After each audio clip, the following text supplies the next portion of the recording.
Silakan. Iya, shalom, selamat pagi, salam sejahtera untuk kita sekalian. Selamat tahun baru.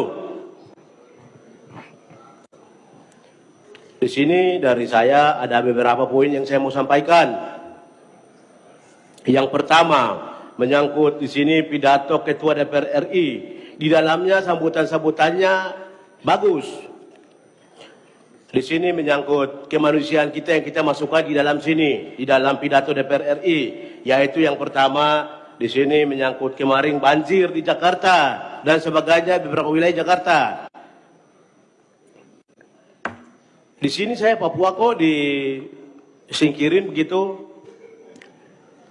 Saya di Papua itu sempat beberapa saat lalu masa sidang akhir tahun kemarin, saudara saya dari Papua, saudara William Wandik dari Demokrat sampaikan kepada Ibu Ketua bahwa coba itu kita di Papua mau rayakan Natal dengan tenang.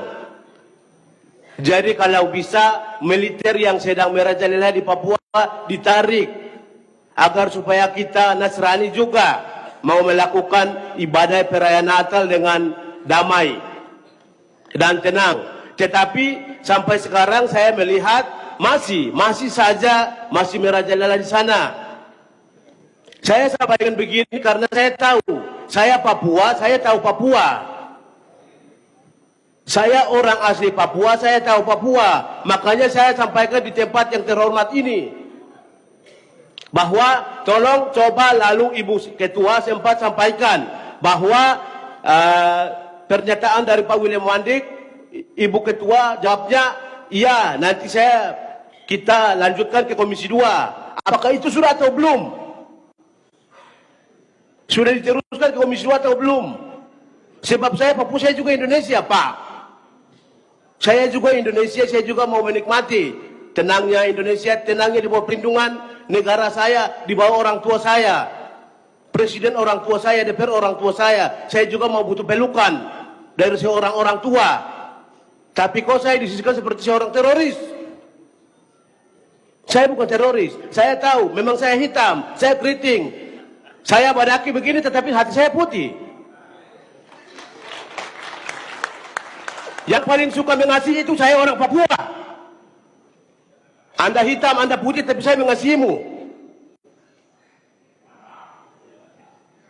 Saya hitam, saya putih, hati saya putih. Itu yang pertama. Menyangkut pernyataan dari Ibu Ketua juga yang nanti sampaikan kepada Komisi 2 untuk teruskan apakah sudah atau belum. Itu mohon penjelasan sebentar dari pimpinan. Yang kedua, di sini menyangkut hal ini juga, hal yang militer ini juga akibatnya sampai-sampai Wakil Bupati Nduga bisa mundur dari jabatannya. Itu karena apa? Tadi saya sudah jelaskan. Saya Papua, saya tahu soal Papua. Makanya itu mungkin karena terlalu sakit, menyakitkan, akhirnya Wakil Bupati bisa mundur dari jabatannya. Apakah kita di DPR ini bisa mundur dari jabatan kita DPR? Tidak mungkin. Kalau kita dari hati, jadi intinya itu, masa bisa mundur dari jabatannya, itu juga menjadi bahan bagi kami untuk kita pertimbangkan. Daripada nanti dunia internasional tahu kita nanti disampaikan apa oleh dunia kepada kita. Itu yang pertama. Yang kedua di sini menyangkut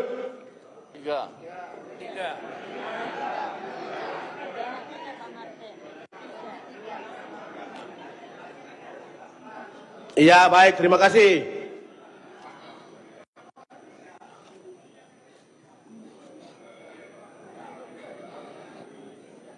Baik, di sini juga soal prolegnas kemarin di tahun 2019 telah masuk Minerba untuk menjadi undang-undang di tahun 2020 nanti.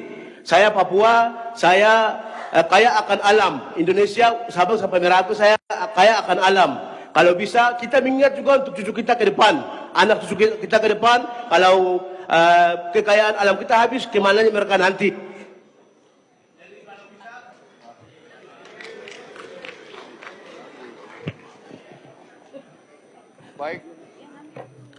Baik, terima kasih Pak Martin. Nanti yang tadi soal Papua bukan cuma kepada Komisi 2, Nanti kita akan koordinasikan kepada Komisi 1 juga, dan mungkin nanti Anda akan diminta menjadi salah satu narasumber supaya masukannya konkret dan jelas, sehingga tidak putus cuma sampai di paripurna saja. Anda cuma ngomong di sini, tolong kasih masukan kepada kawan-kawan, baik di Komisi 2 maupun Komisi 1. Saya agak tersentuh ketika tadi ngomong ada tentara tapi kok berhubungan dengan soal perayaan Natal. Itu juga kita turut prihatin. Demikian Pak Martin, nanti mohon kesediaannya satu waktu Anda akan diminta masukan dan pendapatnya baik di Komisi 2 maupun Komisi 1, dan tentunya saya yakin Anda akan bersedia meluangkan waktu untuk Papua. Terima kasih.